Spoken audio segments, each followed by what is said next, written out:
നമസ്കാരം, നൈനാസ് flavours and സ്പൈസിലേക്ക് എല്ലാവർക്കും സ്വാഗതം. ഇന്ന് ഞാനിവിടെ വന്നിരിക്കുന്നത് നല്ല അടിപൊളി കേരള സ്പൈസി മിക്സ്ചറുമായിട്ടാണ്. അതിന് നമുക്ക് വീട്ടിൽ തന്നെ സുഖമായിട്ട് ഉണ്ടാക്കാൻ പറ്റുന്ന ഈസി റെസിപ്പിയാണ്. അപ്പൊ നമുക്ക് എങ്ങനെയാണ് കേരള മിക്സ്ചർ ഉണ്ടാക്കുന്നതെന്ന് നോക്കാം. നമ്മുടെ മിക്സ്ചറിന് ആവശ്യമായിട്ടുള്ള ഇൻഗ്രീഡിയൻസ് എന്തൊക്കെയാണെന്ന് നോക്കാം. 1 കപ്പ് കടലമാവും 1/2 കപ്പ് അരിമാവുമാണ് ഞാനിവിടെ എടുത്തിരിക്കുന്നത്. നല്ല വറുത്ത് പൊടിച്ച അരിമാവാണ് ആവശ്യം. പിന്നെ ഞാനിവിടെ എടുത്തിരിക്കുന്നത് കുറച്ച് കറിവേപ്പില, ഒരു 3 വറ്റൽമുളക്, പിന്നെ 2 ടേബിൾ സ്പൂൺ മിക്സറിലിടുന്ന ഒരു കടലപ്പരിപ്പ്, അതുപോലെ തന്നെ കപ്പലണ്ടി ഞാനിവിടെ ഒരു 1/4 കപ്പും, പിന്നെ ഒരു 3 വെളുത്തുള്ളി തോലോട് കൂടി തന്നെ ഞാനത് ചതച്ചു വെച്ചിരിക്കുന്നതാണ്. അപ്പൊ ഇത്രയുമാണ് ഇമ്പോർട്ടൻ്റ് ആയിട്ടുള്ള ഇൻഗ്രീഡിയൻസ്. ഇനി നമുക്ക് ഈ മിക്സറിനുള്ള ബാറ്റർ റെഡിയാക്കാം. ഇപ്പൊ ബാറ്റർ റെഡിയാക്കാനായിട്ട് ഒരു ബൗളിലേക്ക് ഞാൻ ഈ കടലമാവും അരിപ്പൊടിയും അങ്ങ് ചേർത്ത് കൊടുക്കാം. എന്നിട്ട് ഇതിലേക്ക് നമുക്ക് ബാക്കി ഇൻഗ്രീഡിയൻസ് ഒക്കെ ഒന്ന് നമുക്ക് മിക്സ് ചെയ്ത് കൊടുക്കാം. ഇതിൽ അരിപ്പൊടി ഞാനിവിടെ യൂസ് ചെയ്തിരിക്കുന്നത് നമ്മുടെ പത്തിരിപ്പൊടിക്കൊക്കെ വാങ്ങിക്കുന്ന അരിപ്പൊടിയില്ലേ, അതാണ്. അതല്ലാന്നുണ്ടെങ്കിൽ നമുക്ക് വറുത്ത് പൊടിച്ച് എടുക്കുന്ന അരിപ്പൊടി, ഇടിയപ്പത്തിനും പത്തിരിക്കും ഒക്കെ യൂസ് ചെയ്യുന്ന ആ ഒരു പൊടിയാണ് ഇവിടെ വേണ്ടുന്ന, ഫൈനായിട്ടുള്ള അരിപ്പൊടി. ഓക്കെ, അപ്പൊ ഇനി നമുക്ക് ബാക്കി ഇൻഗ്രീഡിയൻസ് കൂടി നമുക്കിതിലേക്ക് മിക്സ് ചെയ്ത് കൊടുക്കാം. ആദ്യം തന്നെ ഇതിലേക്ക് കുറച്ച് ഉപ്പ് ഞാൻ ചേർത്ത് കൊടുക്കുന്നുണ്ട്. അപ്പം നിങ്ങളുടെ ആവശ്യത്തിനനുസരിച്ചുള്ള ഉപ്പ് ചേർക്കുക. അതിനുശേഷം ഇതിലേക്ക് ഞാനിവിടെ കുറച്ച് മഞ്ഞൾപ്പൊടി, ഒരു 1/2 ടീസ്പൂൺ മഞ്ഞൾപ്പൊടി, പിന്നെ മുളക് പൊടി ഒരു 1/4 ടീസ്പൂൺ കാശ്മീരി മുളക് പൊടിയാണ് ഞാൻ ചേർത്ത് കൊടുക്കുന്നത്. അതുപോലെ തന്നെ ഒരു നുള്ള് കായപ്പൊടി കൂടി ചേർത്ത് കൊടുക്കാം. ഒരുപാട് കൂടണ്ട, ഒരു നുള്ളു മതി. എന്നിട്ട് ഇത് നല്ലതുപോലെ നമുക്കൊന്ന് അങ്ങ് മിക്സ് ചെയ്തെടുക്കാം. ഇപ്പോൾ നമ്മുടെ കടലമാവും അരിപ്പൊടിയും ഈ ബാക്കി ചേർത്ത പൊടികളെല്ലാം കൂടി ചേർന്ന് ഒന്ന് മിക്സായി വരണം. മിക്സായി വന്നതിന് ശേഷം നമുക്കിതിനെ ഒന്ന് കുഴച്ചെടുക്കണം. അപ്പൊ കുഴച്ചെടുക്കുമ്പോൾ എത്ര വെള്ളം ഞാൻ യൂസ് ചെയ്യുന്നുണ്ടെന്ന് പറയാം. കുറേശ്ശെ വെള്ളം ചേർത്ത് നമുക്കിത് കുഴച്ചെടുക്കാം.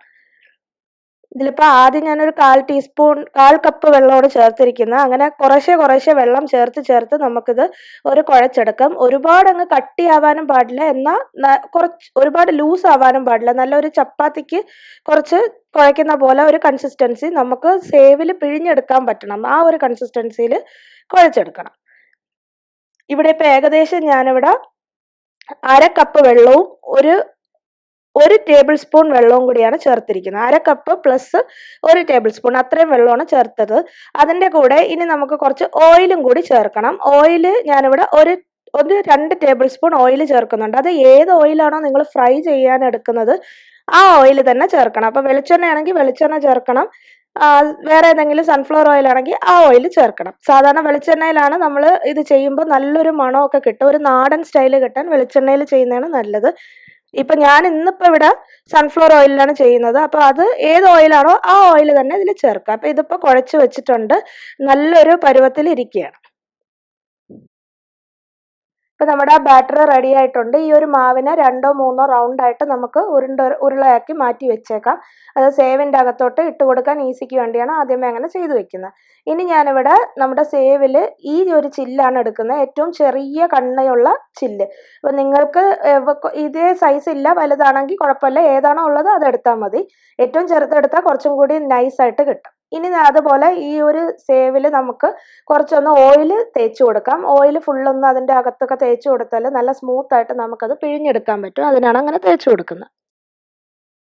ഇപ്പം നമ്മൾ ഓയിലൊക്കെ തേച്ചതിന് ശേഷം ഈ എടുത്ത് വെച്ചിരിക്കുന്ന ഈ ഒരു റൗണ്ടിനെ നമുക്ക് ഈ സേവിൻ്റെ അകത്തോട്ട് നിറച്ച് കൊടുക്കാം. അതിങ്ങനെ നിറച്ച് കൊടുത്തതിന് ശേഷം നമുക്ക് പിഴിഞ്ഞെടുക്കാം. അപ്പം ഇങ്ങനെ ചെയ്യുന്ന സമയത്ത് ഏറ്റവും ലാസ്റ്റ് കുറച്ച് ഇതിൻ്റെ അകത്ത് ബാക്കി വരുന്നതും നമുക്ക് ഇതിൽ നിന്ന് തന്നെ ഒരു ചെറിയൊരു പീസ് മാറ്റി വെക്കാം. അതെന്തിനാന്ന് വെച്ചാൽ അപ്പം നമുക്ക് ബൂന്തി റെഡിയാക്കാനായിട്ടാണ്. മിക്സറിൽ തന്നെ കുറച്ച് ബൂന്തി ഉണ്ടാവുമല്ലോ, അത് റെഡിയാക്കാൻ ഇതിൻ്റെ ബാക്കി വരുന്ന മാവിൽ തന്നെ നമുക്ക് ചെയ്യാവുന്നതേ ഉള്ളൂ. ഇനി നമുക്ക് ഫ്രൈ ചെയ്യാനായിട്ട് ഇതുപോലൊരു പാൻ എടുത്ത് വെച്ചിട്ട് അതിലേക്ക് ഞാൻ ഓയിൽ ഒഴിച്ചിട്ടുണ്ട്. ഓയിലൊന്ന് ചൂടായി വരാനായിട്ട്. അപ്പം അത് വെളിച്ചെണ്ണ അല്ലെങ്കിൽ സൺഫ്ലവർ ഓയിൽ ഏത് വേണോ എടുക്കാം, നിങ്ങൾക്ക് ഇഷ്ടമുള്ളത്.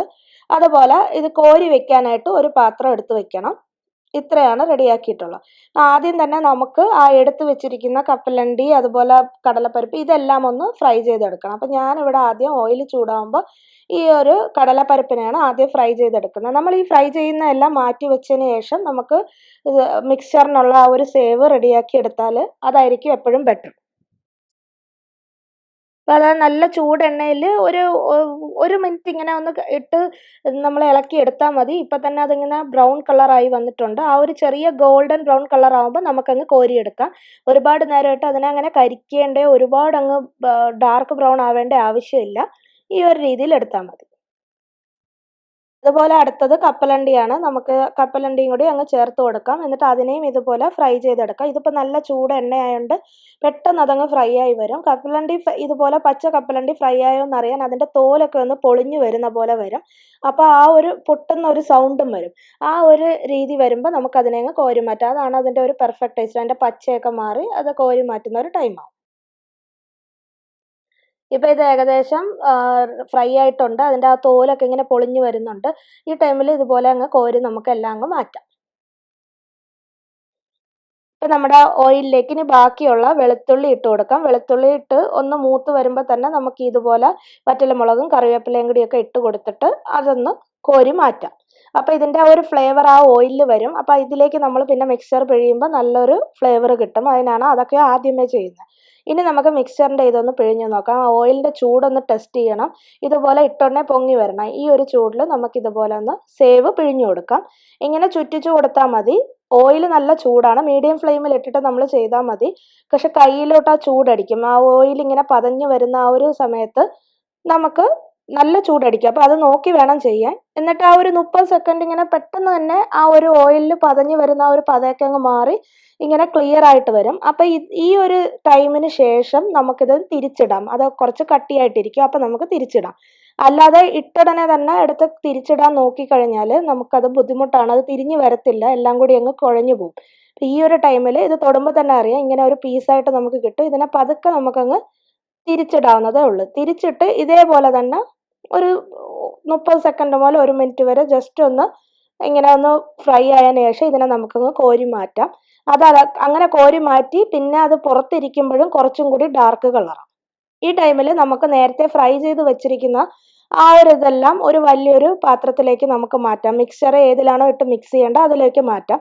അപ്പോൾ ഇതിലേക്ക് ഇനി ഈ സേവ് പിഴിഞ്ഞ ഈ ഒരു മിക്സറിൻ്റെ ഈ ഒരു ഇത് നമുക്ക് മാറ്റാൻ പറ്റും. അല്ലെങ്കിൽ നമ്മൾ വറുത്ത് കോരി വെച്ചതിൻ്റെ മേളിൽ കൂടെ ഇടുമ്പോഴേക്കും എണ്ണ ഒരുപാട് ആകും. അപ്പം നമുക്ക് അത്രയും എണ്ണ യൂസ് ചെയ്യാതിരിക്കാൻ വേണ്ടിയാണ് ആദ്യമേ അത് മാറ്റിയിട്ട് അതിലേക്ക് നമുക്ക് ഇപ്പം ഈ ഫ്രൈ ചെയ്തുകൊണ്ടിരിക്കുന്ന മാറ്റാം. അപ്പം ഇത്രയേ ഉള്ളൂ. ഇതിങ്ങനെ ഫ്രൈ ചെയ്തത് ഇപ്പം നമുക്കങ്ങ് കോരിയെടുത്തങ്ങ് മാറ്റാം. ഇതിങ്ങനെ ഒരുമിച്ച് തന്നെ നമുക്ക് എടുക്കാനും പറ്റും. ഇനി ഇത് പുറത്തിരിക്കുമ്പോൾ കുറച്ചും കൂടി അത് ക്രിസ്പിയായി ഡാർക്ക് കളറായിട്ട് വരും. അങ്ങനെ നമുക്കിനി ബാക്കി എല്ലാം ഒന്ന് ചുറ്റിച്ചെടുക്കാം. ഇപ്പം നമ്മൾ നെക്സ്റ്റ് ട്രിപ്പ് നമുക്കിതുപോലെ ചുറ്റിച്ച് കൊടുക്കാം. ഇത് മീഡിയം ഫ്ലെയിമിൽ ഇങ്ങനെ തന്നെ ചെയ്യാം. ചുറ്റിച്ച് കൊടുത്തിട്ട് ആ ഒരു എണ്ണയുടെ ആ ഒരു പതയൊക്കെ ഒന്ന് മാറിക്കഴിയുമ്പോൾ നമുക്കിത് പതുക്കെ ഒന്നിങ്ങനെ തിരിച്ചിടാം. ഈ ഒരു ടൈമിൽ തന്നെ നമുക്ക് നേരത്തെ കോരി വെച്ചതിൻ്റെ കളർ കണ്ടോ കുറച്ച് ഡാർക്കായത്, അതിനെ അങ്ങ് മാറ്റി വെച്ചിട്ട് നമുക്ക് അതിലേക്ക് അടുത്തത് കോരി വെക്കാം. അതല്ലാന്നുണ്ടെങ്കിൽ ഒന്നിൻ്റെ മേളിൽ ഞാൻ പറഞ്ഞ പോലെ വെക്കേണ്ടി വരും. ഇങ്ങനെ നമുക്കങ്ങ് എല്ലാം ഒന്ന് പിഴിഞ്ഞെടുത്ത് അത് കംപ്ലീറ്റ് ഒന്ന് എടുത്ത് തീർക്കാം. അപ്പം ഇതുപോലെ തന്നെ എല്ലാം ഫ്രൈ ആയി കഴിയുമ്പോൾ നമുക്ക് ഇതുപോലെ ഇങ്ങനെ ഓരോന്നിനെയും പൊടിച്ചെടുക്കാം. ജസ്റ്റ് ഇങ്ങനെ കൈവച്ചൊന്ന് പിടിച്ചാൽ മതി, അതങ്ങ് കംപ്ലീറ്റ് പൊടിഞ്ഞു വരും.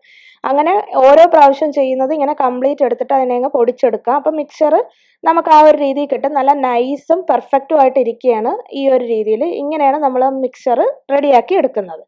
ഇനി നമുക്ക് ഇതിലേക്ക് ഇടാനുള്ള ബൂന്തി കൂടി റെഡിയാക്കണം. അപ്പം അതിന് ഞാനിതിൽ ആ സേവിൽ കുറച്ച് ബാക്കി വന്നത് ഒരു ചെറിയൊരു റൗണ്ട് പീസ് ഞാൻ മാറ്റി വെച്ചിട്ടുണ്ടായിരുന്നു. അതിനെ നമുക്ക് റെഡിയാക്കാം. ഇപ്പം ഇതുപോലെ ഒരു റൗണ്ടാണ് ഞാൻ എടുത്തിരിക്കുന്നത്. ഇതിലേക്ക് കുറച്ച് വെള്ളം ഒഴിച്ച് ഇങ്ങനെ ലൂസ് കൺസിസ്റ്റൻസി ആക്കി എടുക്കണം. ഏകദേശം ഞാനിവിടെ ഫുള്ള് എടുത്തിരിക്കുന്ന വെള്ളം എന്ന് പറഞ്ഞാൽ ഒരു 2.5 ടേബിൾ സ്പൂൺ കണക്കിന് ഇപ്പോൾ ഒഴിച്ചിട്ടുണ്ട്. ഈ ഒരു രീതിയിൽ കൺസിസ്റ്റൻസിയിൽ എടുക്കണം. ഇതുപോലെ ഇങ്ങനെ ഇരിക്കണം. ഇങ്ങനെ ബൂന്തി എടുത്തിട്ട് ഈ ബൂന്തിക്ക് റെഡിയാക്കി എടുക്കാം. ഇപ്പം നമ്മുടെ ഓയിൽ ചൂടാവുമ്പോൾ ഞാൻ ഈ ഒരു തവിയിലാണ് ബൂന്തി റെഡിയാക്കുന്നത്. അതിൽ ആ ഹോള് ഉള്ള ഇതുപോലത്തെ തവി എടുത്തിട്ട് അതിലേക്ക് ഒഴിച്ചു കൊടുക്കാം. അപ്പോൾ ഇതിലേക്ക് ഒഴിച്ച് ഇങ്ങനെ നമുക്ക് എണ്ണ ചൂടാവുമ്പോൾ ഇങ്ങനെ ചുറ്റിച്ചു കൊടുക്കാം. അപ്പോൾ ഇങ്ങനെ ചുറ്റിച്ചു കൊടുത്തതിന് ശേഷം നമുക്ക് ഒരു മിനിറ്റ് ഇതിനെ ഒന്ന് ഫ്രൈ ചെയ്തെടുത്തതിന് ശേഷം നമുക്ക് കോരിയെടുക്കാം. ഏകദേശം ഒരു 30 സെക്കൻഡ് മുതൽ 1 മിനിറ്റ് വരെ ഇട്ട് ഫ്രൈ ചെയ്തെടുത്താൽ മതി. മീഡിയം ഫ്ലെയിമിലിട്ട് തന്നെ ഫ്രൈ ചെയ്തെടുക്കണം. എന്നിട്ട് ഇതുപോലെ അങ്ങ് നമുക്ക് കോരി മാറ്റാം. അപ്പോൾ ഇങ്ങനെ നമുക്ക് ആ ബൂന്തി കംപ്ലീറ്റ് ഒന്ന് റെഡിയാക്കി എടുക്കാം. ഇപ്പം നമ്മുടെ മിക്സറിൻ്റെ കംപ്ലീറ്റ് ആദ്യം വറുത്ത് വെച്ചിരിക്കുന്ന കപ്പലണ്ടി അതിൻ്റെയൊക്കെ കൂടെ നമ്മുടെ ഈ മിക്സറും കൂടി പൊടിച്ചതിട്ട് അതിന് ശേഷം നമ്മൾ റെഡിയാക്കി വെച്ച ഈ ഒരു ബൂന്തി അതും കൂടി ഇതിൻ്റെ അകത്തോട്ടൊന്ന് റെഡിയാക്കി ഇതുപോലെ ഇതൊന്ന് മിക്സ് ചെയ്യാൻ ഇങ്ങനെ ഒരു വലിയൊരു പാത്രം എടുത്തിട്ട് ചെയ്യുന്നത് നല്ലതായിരിക്കും. എന്നിട്ട് കൈ വെച്ച് നമുക്കിതിനെ ഒന്ന് നല്ലതുപോലെ ഒന്ന് മിക്സ് ചെയ്ത് കൊടുക്കാം. ഈ ടൈമിൽ ഇതിൻ്റെ എരിവൊക്കെ ഒന്ന് നോക്കിയിട്ട് നമുക്ക് കുറച്ച് പൊടികൾ കൂടി ചേർത്ത് കൊടുക്കാം, അതിൻ്റെ ഒരു നല്ലൊരു എരിവൊക്കെ കിട്ടാനായിട്ട്.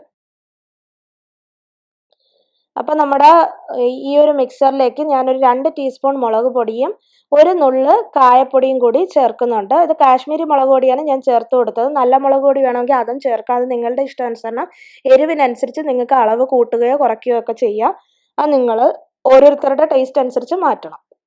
ഇപ്പം ഇത് ഇത്രയും ചെയ്തതിന് ശേഷം നല്ലതുപോലെ ഒന്ന് ഇളക്കി കൊടുക്കാം. ഇങ്ങനെ ഇളക്കി കൊടുക്കുന്ന ടൈമിൽ ആ ഒരു കിടക്കുന്ന വെളുത്തുള്ളി താല്പര്യമില്ല എന്നുണ്ടെങ്കിൽ അതിനെ നമുക്ക് എടുത്തങ്ങ് മാറ്റിയേക്കാം. എന്നിട്ട് നല്ലതുപോലെ ഇങ്ങനെ മിക്സ് ചെയ്തിട്ട് അത് നല്ല രീതിയിൽ തണുക്കുന്നത് വരെ ഇങ്ങനെ തന്നെ ഓപ്പൺ ചെയ്ത് ഇങ്ങനെ വെച്ചേക്കണം. എന്നിട്ട് തുറന്ന് ഇങ്ങനെ തന്നെ വെച്ചേക്കണം. എന്നിട്ടേ നമുക്കതൊരു ഭരണിയിലോട്ടോ അല്ലെങ്കിൽ ഏതെങ്കിലും ഒരു എയർ ടൈറ്റ് കണ്ടെയ്നറിലോട്ടോ മാറ്റാൻ പറ്റുള്ളൂ.